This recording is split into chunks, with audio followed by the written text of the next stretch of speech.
మనలో చాలామంది అన్నీ నాకే తెలుసు అని అనుకుంటారు. కానీ అలా ఎప్పుడూ అనుకోకూడదు.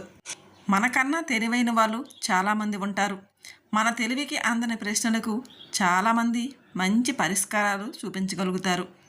అది ఎలాగంటే ఈ కథ ఒకసారి వినండి. ఒక ట్రక్కు డ్రైవరు ఒక పిచ్చాసుపత్రికి సరుకు రవాణా చేసి వస్తుండగా ట్రక్కు టైరు ఒకటి పంక్చర్ అయిందట. రోడ్డు పక్కనే ట్రక్కును ఆపుకొని కొత్త టైరు బిగించడానికి సిద్ధమయ్యాడు. అంతలో చేతిలో ఉన్న 4 బోల్టులు జారి కాలువలో పడిపోయేవి.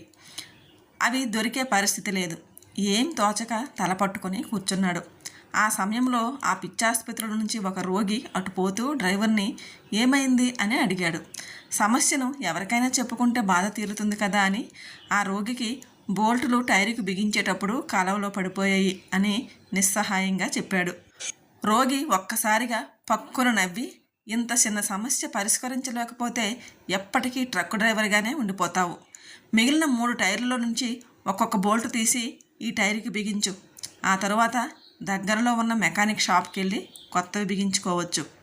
రోగి చెప్పే ఐడియాకి డ్రైవరు ముగ్ధుడైపోయాడు. ఇంత తెలివైన వాడివి పిచ్చాసుపత్రిలో ఎందుకున్నావు అన్నాడు. నేను పిచ్చివాడినేమో కానీ తెలివి తక్కువ వాడిని మాత్రం కాను అని చెప్పాడు.